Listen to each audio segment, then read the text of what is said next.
গত দুদিন পার্সেলের কথা শুনে আমার তেমন কিছু অনুভূত না হলেও আজ কোনো এক অজানা কারণে আমার শরীরে উত্তেজনার পারদ শিরশির উঠে গেছে। নজরুল ভাই বেশ রহস্যময়ী হাসি দিয়ে বললেন, বলেছিলাম না ভাই, আজকেও আবার পার্সেল পাঠাবে। আর বাগেরহাট থেকে প্রত্যেক দিন পার্সেল পাঠানো কিন্তু সম্ভব না, এটা শুধু ঢাকার মধ্য থেকেই পাঠানো সম্ভব, বুঝছেন? তাহলে কি আমরা অফিসের ছুটির শেষ পার্সেল নিয়ে আসতে যাব? শুধু পার্সেল নিয়ে আসতে না, বরং কোন হারামজাদায় আপনার সাথে মজা নিচ্ছে সেটাও পারলে আজকেই বের করে ফেলবো। সত্যি বলতে নজরুল ভাইয়ের এমন আগাম চিন্তা ভাবনার কারণে আমি সত্যি ইতিমধ্যে অবাকই হই। আমার মনে হয় উনি যদি এই চাকরি না করে গোয়েন্দা হতেন তবে কোনো কেসের রহস্যে আর রহস্য থাকতো না। অজস্র কৌতূহল আর উত্তেজনা নিয়ে অফিসের ছুটি শেষে কুরিয়ার অফিসে উপস্থিত হলাম। আমার নাম্বারটি মিলিয়ে পার্সেলটি হাতে নিতেই দেখি গত দুদিন যেমন একই মলাট করা চিঠি আমাদের পাঠানো হয়েছিল, আজকে হুবহু তার অনুরূপ। নজরুল ভাই আমাকে দূরে সরিয়ে গতকাল যে ছেলেটিকে ঘুষ দিয়েছিল তার সাথে একান্তে কী যেন বললেন। নজরুল ভাইয়ের সাথে কথা বলার অন্তর ছেলেটি কাকে যেন ডাক দিয়ে আমাদের কাছে নিয়ে আসলো। যেই ছেলেটিকে সে ডাক দিয়েছিল তার বয়সটা বেশি নয়, তবে যতটুকু বুঝলাম সে পার্সেল আদান প্রদানের কাজে নিয়োজিত। আমিও নজরুল ভাইয়ের কাছে যেতেই তিনি ছেলেটিকে জিজ্ঞেস করলেন, তুমি এই পার্সেলটি কই থেকে এনেছো? কই থেকে নিয়ে আসবো আবার? এখানে যেহেতু বাগেরহাট লেখা আছে তাই বাগেরহাট থেকে এনেছি। মিথ্যা বলবা না, আমি জানি বাগেরহাট থেকে প্রতিদিন পার্সেল আসে না, কমপক্ষে 1-2 দিনের ব্যবধান থাকে, কিন্তু এরকমই পার্সেল আমাদের নিকট গত 2 দিন থেকে আসতেছে। নজরুল ভাইয়ের কথায় ছেলেটি বেশ বোকা বনে গেল, তবুও সে কোনো ভাব স্বীকার করছিল না। নজরুল ভাই বিষয়টি বুঝতে পেরে পকেট থেকে 500 টাকার একটি নোট ছেলেটির পকেটে গুঁজে দিয়ে বলল, এবার বলো কই থেকে এনেছো? ছেলেটি টাকাটা হাতে পেয়ে বেশ ইতস্তত ভঙ্গিতে বলল, জি ভাই, কিন্তু এসব বলা মানা করা আছে, তবু বলছি। এটা আসলে সদরঘাট শাখা থেকে পাঠানো হয়েছে। এগুলোকে হাইট পার্সেল বলা হয় এবং এগুলো পাঠানোর সময় টাকাটাও একটু বেশি লাগে, যেহেতু জায়গার নাম আর মোবাইল নাম্বার ভিন্ন থাকে। বুঝলাম। তোমাকে আমি আরও 1000 টাকা বকশিশ দেব যদি তুমি আমাদের সাথে এখনই সদরঘাটে যাও। তার কথা শুনে ছেলেটি বেশ কিছুক্ষণ যাবৎ অসম্মতি জানালেও এক পর্যায়ে নজরুল ভাইয়ের কথার মারপ্যাঁচে পড়ে ছেলেটি যেতে রাজি হয়। আমরা এখন দাঁড়িয়ে আছি সদরঘাটের কুরিয়ার শাখায়। সেখানে দায়িত্বে থাকে একজনকে নজরুল ভাই বলে উঠলেন, আচ্ছা ভাই, আপনাদের এখান থেকে বাগেরহাটের কথা বলে পরপর 3 দিন আমাদের কাছে পার্সেল এসেছে, কিন্তু কে পাঠাচ্ছে তা জানি না। আপনাদের সিসিটিভি ক্যামেরা ফুটেজটা দেখা যাবে? দুঃখিত স্যার, বহিরাগতদের ফুটেজ দেখানো মানা আছে। তাহলে আপনারা যে এই রকম হাইড পার্সেল পাঠিয়ে আমাদের হয়রানি করছেন সেটা কি আপনাদের নিয়মের মধ্যে আছে? নজরুল ভাইয়ের সাথে এক পর্যায়ে লোকটির কথা কাটাকাটির সময় আকস্মাৎ তিনি বলে উঠলেন, আপনি জানেন আমি কে? আপনারা যদি এই মুহূর্তে আমাকে ফুটেজ না দেখান তবে আমি এখনই পুলিশের কাছে কমপ্লেন করব। আপনাদের কারণেই আমাকে এসব উদ্ভট পার্সেল পাঠিয়ে খুনের হুমকি দিচ্ছে। নজরুল ভাইয়ের কথা আমি অবাক হয়ে গেলাম, কারণ পার্সেল পাঠাচ্ছে আমাকে, তাহলে খুনের হুমকি তাকে দেয় কীভাবে? পরক্ষণে সেখানে দায়িত্বে থাকা প্রধান লোকটি বেশ ভয় পেয়ে নজরুল ভাইকে সান্ত্বনা দিয়ে বললেন, প্লিজ ভাই শান্ত হন আপনি, আমি দেখাচ্ছি আপনাকে ফুটেজ, এদিকে আসুন। তাদের এহেন পরাজয় দেখে বুঝলাম এটা নজরুল ভাইয়ের একটি চালাকি ছিল। অতঃপর লোকটি সকাল থেকে রেকর্ড হওয়া ফুটেজ আমাদের দেখাতে শুরু করলো। আকস্মাৎ একটি জায়গায় আমি তাদেরকে থামতে বললাম।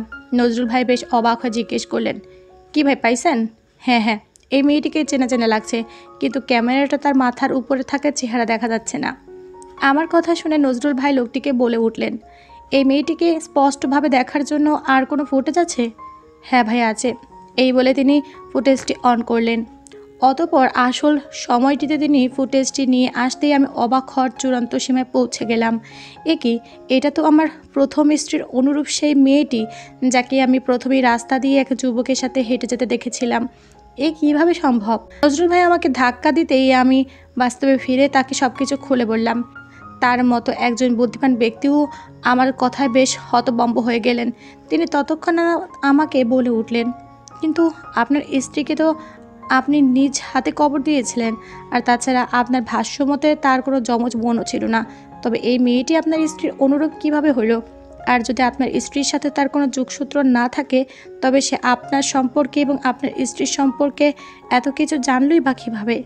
নজরুল ভাইয়ের এক নাগারে এতগুলো প্রশ্ন শুনে আমি গাধার ন্যায় তার দিকে শুধু তাকিয়ে রইলাম, কিন্তু আমার শ্রবণাঙ্গ থেকে কোনো শব্দ বের হলো না। মূলত তিনি যেই প্রশ্নগুলো আমাকে করলেন সেগুলোর উত্তর তো আমি খুঁজে বেড়াচ্ছি। অজস্র কৌতূহলকে কোনো মতে মাটি চাপা দিয়ে নজরুল ভাই বেশ খানিকটা স্বস্তির নিঃশ্বাস ফেলে বললেন, যাক, আমরা রহস্যের কাছাকাছি চলে এসেছি, বাকিটা কালকেই জানা যাবে। এই বলে তিনি কুরিয়ার অফিসে দায়িত্ব থাকা প্রধান লোকটিকে সব কিছু খুলে বললেন।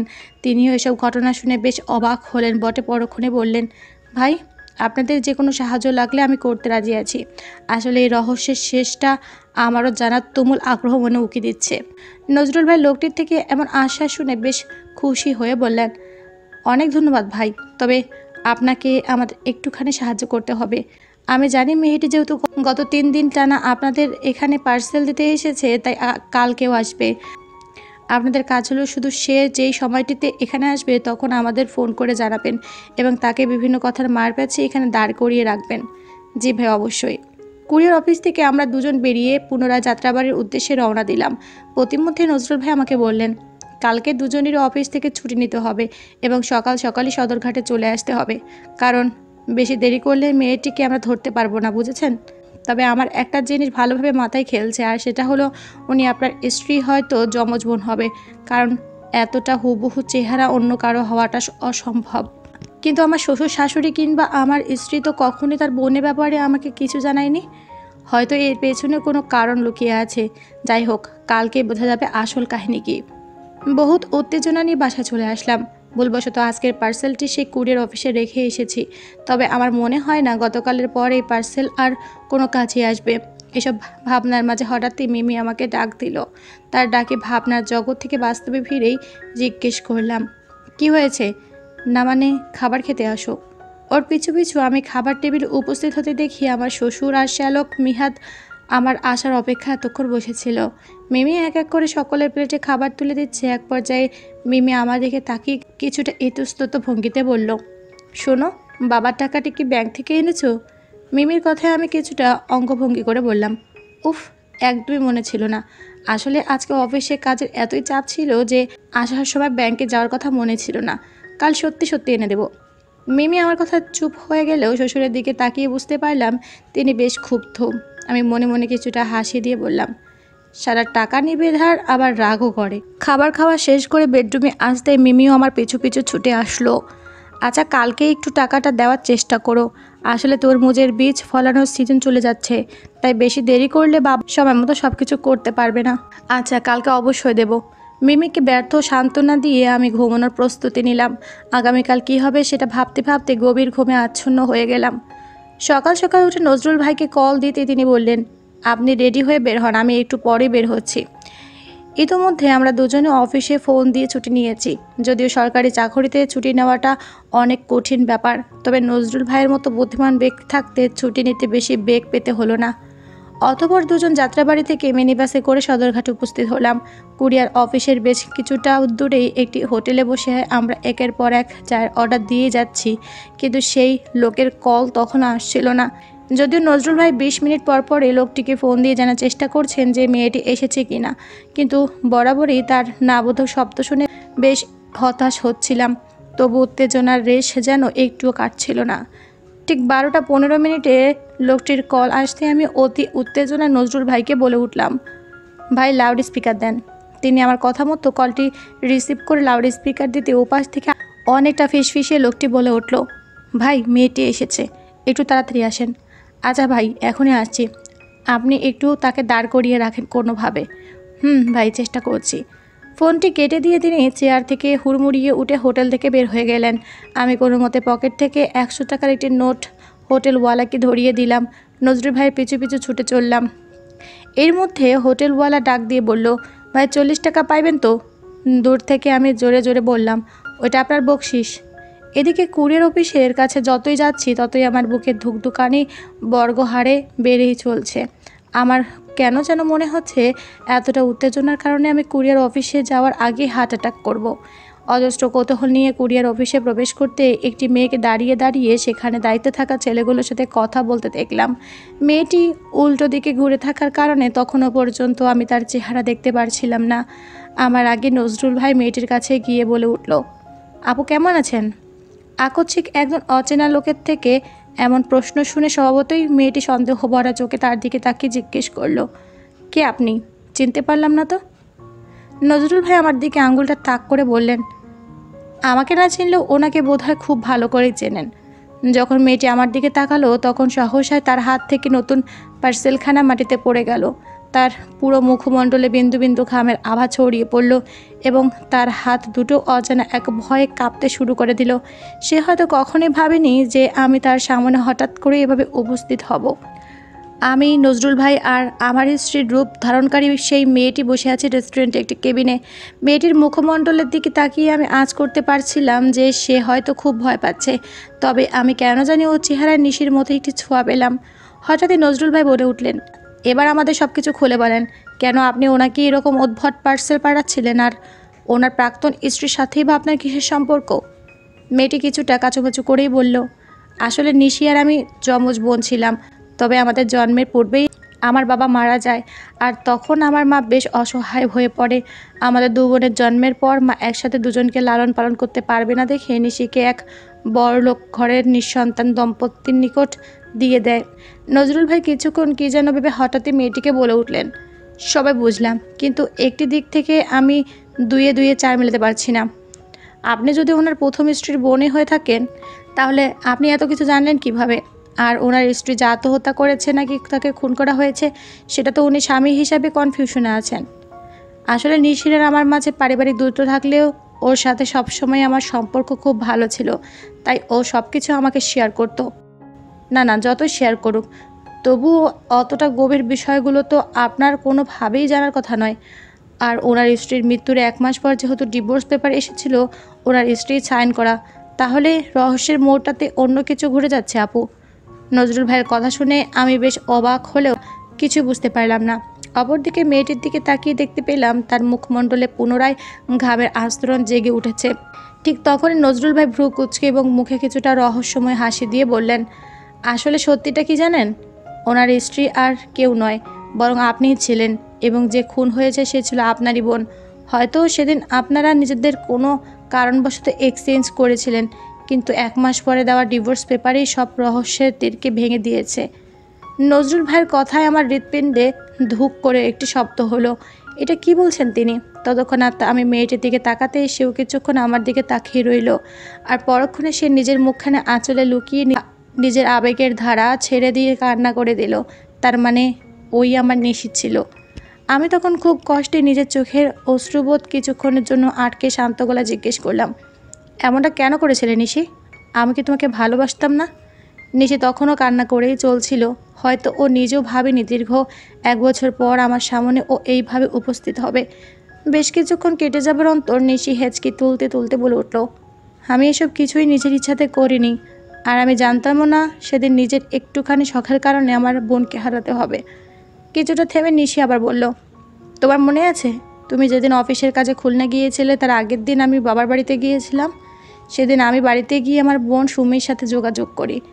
এক পর্যায়ে আমার নিজের মাকে দেখার জন্য মনের মধ্যে প্রবল ইচ্ছা জাগে, তাই অনেকটা বুদ্ধি করে সুমিকে রাজি করিয়ে কিছুদিনের জন্য ওকে আমাদের বাড়িতে রেখে আমি আমার মায়ের কাছে থাকার জন্য যাই। সুমিকে আমি সব কিছু শেয়ার করার কারণে ও খুব ভালো করে জানতো যে আমার পরিবারের সাথে কীরকম আচরণ করতে হবে, তাই ওর ব্যবহারেও ধরা খায়নি। কিন্তু সেদিন বিকেলে তুমি জানাও যে কিছুদিনের জন্য খুলনা যাবে, তাই আমার মা সুমিকে আমাকে ভেবে জোরপূর্বক তোমার কাছে পাঠিয়ে দেয়। আমি তখন অতটা দ্রুত ওর সাথে নিজেকে বদলি করারও সময় পাইনি, তাই ওকে ফোনে সব কিছু বুঝিয়ে দিয়ে তোমার কাছে পাঠাই। আমার বোন তোমার সাথে কীভাবে সব কিছু ম্যানেজ করেছিল তা জানতাম না, তবে তোমার নিকট পাঠানোর পর প্রতি মুহূর্তে আমি ভয়ে ছিলাম যে ও আবার ধরা পড়ে যায় কিনা। কিন্তু ও তোমার থেকে বেঁচে গেলেও নিজের জীবনটা আর বাঁচাতে পারল না। এটা বলেই নিশি হু হু করে কেটে দিল। ওর কথাগুলো শুনে আমিও নিজের অশ্রু বাঁধার আটকাতে পারলাম না। এভাবেই আমরা দুজন কিছুক্ষণ কষ্ট লোপন করার পর নজরুল ভাই পাশ থেকে কিছুটা নরম সুরে বলে উঠলেন, আসলে আমার মনেও এই ঘটনাটা বেশ নাড়া দিয়েছে। মনে হচ্ছে রূপকথার কোনো গল্পকেও এই ঘটনাটি হার মানাবে। তা যাই হোক, তবে এটা নিশ্চিত যে সুমি আত্মহত্যা করেনি, কিন্তু তাকে খুনটা করলো কে? প্রতি উত্তরে নিশি বলল, দারোয়ান কোনোদিনই সুমিকে খুন করার সাহস রাখে না। যদিও সে আগে আমার দিকে প্রায়শই কুদৃষ্টিতে তাকাতো, তবে একজনকে আমার সন্দেহ হয়। আমি অনেকটা উৎফুল্ল নয়নে ওর দিকে তাকিয়ে জিজ্ঞেস করলাম, কাকে? তোমার খালুকে, অর্থাৎ তোমার বর্তমান স্ত্রীর বাবাকে। কারণ তিনি যখন প্রায়শই আমাদের বাড়িতে বেড়াতে আসতেন তখন আমাকে বিভিন্ন ভয়ভীতি দেখাতেন যেন আমি তোমাকে ছেড়ে চলে যাই। কারণ তার মেয়ের স্থানে যেহেতু আমি বসেছিলাম, তা এটা তার কোনোভাবে সহ্য হতো না। নিশির কথায় আমার মনে মুহূর্তে এক হিংস্রতা আর ক্রোধে ছেয়ে গেল। তার মানে ওই ডাকাতি অভ্যাসের রেশ এখনও কমেনি? আমি তখনই রাগের মাথায় চেয়ার থেকে উঠতে গেলে নজরুল ভাই আমার হাত ধরে পুনরায় জোরপূর্বক বসিয়ে দিলেন। ভাই, রাগের মাথায় এমন কিছু করতে গেলে আমও যাবে, ছালাও যাবে। আমাদের দরকার শুধু প্রমাণ আর ঠান্ডা মাথায় বুদ্ধিমত্তার সহিত কাজ করা। তার কথায় আমি কিছুটা শান্ত হয়ে জিজ্ঞেস করলাম, প্রমাণ পাবো কোথায়? জেলের ভেতর। মানে ওই যে দারোয়ানকে মিথ্যা মামলায় ফাঁসানো হয়েছিল, সে সেদিনকার ঘটনা একটু হলো জানে। এখন আমাদের কাজ তার সাথে জেলে দেখা করতে যাওয়া। নজরুল ভাইয়ের কথায় আমি বলে উঠলাম, সে তো কেরানীগঞ্জের কেন্দ্রীয় কারাগারে আছে। যাক, আপনি যেহেতু জানেন, তবুও তার পরিবারের সাথে আলাপ করে যেতে হবে, কারণ তার কয়েদির নাম্বার কত তা আমাদের জানা নেই। অতঃপর অনেক চড়াই উতরাই পেরিয়ে আমরা কেরানীগঞ্জে সেই দারোয়ানের সাথে কথা বলতে গেলাম। এদিকে আমার স্ত্রী মিমি বারবার ফোন দিয়েই যাচ্ছে। কলটি রিসিভ করতে ওপাশ থেকে বলে উঠল, টাকাটা কি ব্যাংক থেকে উঠিয়েছো? না মানে, তোমার তো আবার মনেই থাকে না, তাই মনে করে দিলাম আর কি। আমার মনে প্রচুর ক্ষোভ থাকলেও সেটা মনের মধ্যে চেপে রেখে শান্ত গলায় বললাম, হ্যাঁ, টাকা নিয়ে আসছি। আমার কথায় মেমে বেশ খুশি হয়ে বলল, আচ্ছা, সাবধানে এসো। কলটি কেটে দিয়ে মনে মনে বলছি, টাকা নিয়ে আসতেছি না কি নিয়ে আসতেছি সেটা তো কয়েক মুহূর্তে পরেই টের পাবে। দারোয়ান আমাকে দেখে জেলের বাহিরে থাকা লোহার শিকের ওপাশ থেকে দৌড়ে এসে আমার পা দুটো জড়িয়ে ধরে বলল, ভাই, বিশ্বাস করেন আমি জীবনও নিশিভাবের সাথে খারাপ কিছু করি নাই, এমনকি তারে মারিও নাই। আমার এই মিথ্যা মামলায় ফাঁসাইয়া আমার বউ বাচ্চার এতিম বানানো হয়েছে। দারোয়ানের এহেন আর্তনাদ দেখে আমার মন কিছুটা নরম হলে পরক্ষণে কঠিন স্বরে তাকে বললাম, তুই না মারলে কে মারছে নিশিকে? ভাই, আমি সত্যি বলছি, জানি না, আল্লাহর কসম। ওর কথা শুনে নজরুল ভাই বলে উঠল, আচ্ছা তুমি একটা জিনিস মনে করো তো, মারুফ ভাই যেদিন অফিসের কাজে খুলনা গিয়েছিল তারপরে কি কেউ এসেছিল ওনার খোঁজে? দারোয়ান বেশ কিছুক্ষণ ভেবে উত্তর দিল, হ ভাই, একজন আইছিল। আমি কৌতূহলের দৃষ্টিতে বললাম, কে কে এসেছিল? একজন আধবুড়া কইরা লোক। তিনি আগেও আপনার বাসায় আসছিল। মনে হয় আপনার চাচা নাকি খালু জানি লাগে। নজরুল ভাই অনেকটা লাফিয়ে উঠে বললেন, ইয়েস, দুয়ে দুয়ে চার মিলে গেছে। আচ্ছা, তুমি চিন্তা করো না। তুমি যদি সত্যি নির্দোষ হয়ে থাকো তবে অবশ্যই 2-1 দিনের মধ্যে তুমি জেল থেকে বের হয়ে যাবে। নজরুল ভাইয়ের কথা শুনে দারোয়ানের খুশিতে চোখ দুটো চকচক করে উঠল। আমি তখন অলরেডি বুঝে গিয়েছি নিশির খুনি আর কেউ নয়, বরং আমার বর্তমান শ্বশুর সম্পর্কে থাকা খালু। ইতিমধ্যে আমি, নজরুল ভাই আর নিশি থানা পুলিশ নিয়ে আমাদের বাসার সামনে উপস্থিত হয়েছে। রাত এখন 12:30। আমার এত দেরি হওয়াতে মিমি যদিও অনেকবার কল দিয়েছিল, তবে আমি সেটা রিসিভ করিনি, কারণ আমি বজ্রপাতের ন্যায় ওর সামনে উপস্থিত হতে চাই। পুলিশ ভিতরে প্রবেশ করতে চাইলে নজরুল ভাই তাদেরকে থামিয়ে দিয়ে বললেন, দাঁড়ান, প্রমাণটা আরেকটু দৃঢ় করে নেই। মারুফ ভাই, আপনার শ্বশুরের নাম্বারটা দেন তো। তার কথা মতো আমি মিমির বাবার নাম্বারটি তাকে দিতে তিনি ডায়াল লিস্টে উঠিয়ে কল দিলেন। কিছুক্ষণ ডিম বাজার অন্তর কলটি রিসিভ করতে নজরুল ভাই লাউড স্পিকার করে দিলেন। ওপাশ থেকে আমার শ্বশুর বলে উঠলেন, হ্যালো, কে বলছেন? আপনার জম বলছি। আপনার কি মনে আছে গত 1 বছর আগে একটি মেয়েকে মেরে এক নির্দোষ দারোয়ানকে ফাঁসিয়ে দিয়েছিলেন, শুধুমাত্র আপনার মেয়েকে মারুফ নামের ছেলেটির সাথে বিয়ে দেওয়ার জন্য? আমার শ্বশুর কিছুটা হকচকিয়ে বলে উঠল, কে আপনি? আর কি সব আবোল তাবোল বকছেন এই রাতে? আবোল তাবোল নয়, আপনি যে মেয়েটিকে মেরেছেন তার সব প্রমাণ আমার কাছে আছে। এমনকি আপনি পুলিশকে টাকা খাইয়ে পোস্টমর্টেম রিপোর্ট উল্টে দিয়েছেন সেটার প্রমাণও আমার কাছে আছে। এবার আমার শ্বশুর বেশ ভয় পেয়ে বলল, ভাই, কে আপনি বলেন তো? আমি কি সেটা না জানলেও হবে, তবে এইসব যদি আমাকে প্রকাশ করতে না করেন তবে আমি করব না, কিন্তু 1 ঘন্টার মধ্যে যদি আমার মেসেজ করার ঠিকানা চলে না আসেন তাহলে বুঝতে পারছেন কি হবে। ভাই। শ্বশুর কিছু বলার আগে ওপাশ থেকে নজরুল ভাই কলটি কেটে দিলেন। অতবার মেসেজে কি যেন একটি লিখে আমাদের দিকে তাকিয়ে রহস্যময় হাসি দিয়ে বললেন, ভাই, কাজ হয়ে গেছে, আমরা বরং এখানে অপেক্ষা করি। তার কথা মতো আমরা গেটের সামনে 5 মিনিট দাঁড়িয়ে থাকতে সিঁড়ি থেকে কারো হুড়মুড়িয়ে নামার আওয়াজ শুনতে পেলাম। গেটের সামনে আমাদেরকে পুলিশের সাথে দাঁড়িয়ে থাকতে দেখে শ্বশুরমশাই ভূত দেখার মতো চমকে উঠলেন। তবে সবচেয়ে অবাক হলেন নিশিকে দেখে, কারণ তার ধারণা নিশিকে তো তিনি কবেই মেরে ফেলেছেন। তাহলে এখানে সে আসলো কিভাবে? পুলিশের দায়িত্বে থাকা দুজন তাকে জাপটে ধরতে সে নিজেকে ছাড়ানোর ব্যর্থ চেষ্টা করে বলল, ভাই আমাকে ধরছেন কেন? আমি কি করেছি? নজরুল ভাই তার দিকে গিয়ে বললেন, আহা বুইড়াটা কি করছে তাও জানে না। ওই দেখ, তুই যারা মারছিলি তাকে কবর থেকে উঠে আনছি, সেই আমাদের বলে দিছে তাকে কেমনে মারছিলি। শালায় তাড়াহুড়া করতে যাওয়ায় সাতটা উল্টা পড়ছে, দেখছেন নি? ডাকাতের ছোঁয়া থাকা আমার এই নিকৃষ্ট শ্বশুরের কথা আস্তে আস্তে আমাদের বাড়িতে সহ সব জায়গায় ছড়িয়ে পড়ল।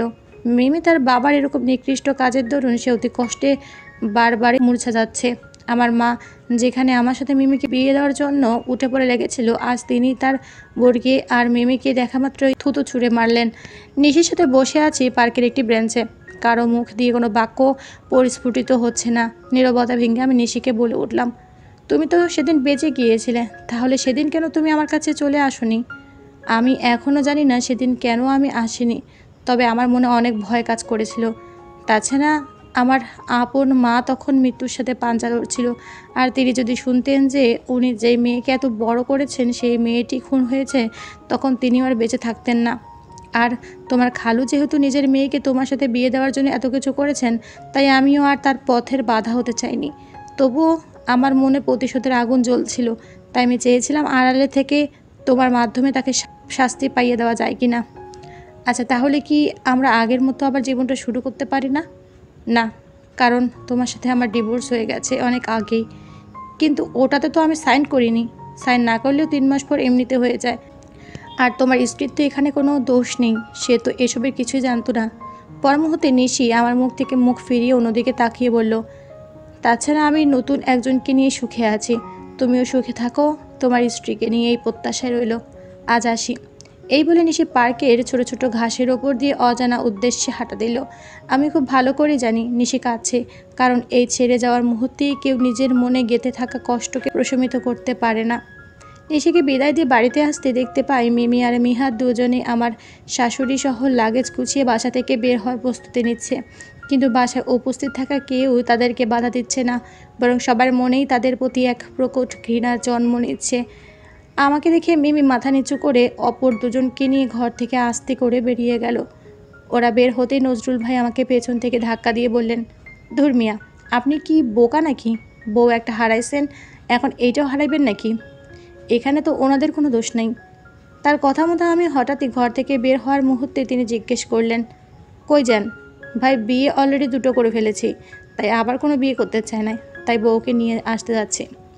আমার কথা শুনে নজরুল ভাই কিছুটা শয়তানি হাসিয়ে দিয়ে বললেন, আপনার জন্য যে এত গোয়েন্দাগিরি করলাম তার বকশিসটা দিবেন কবে?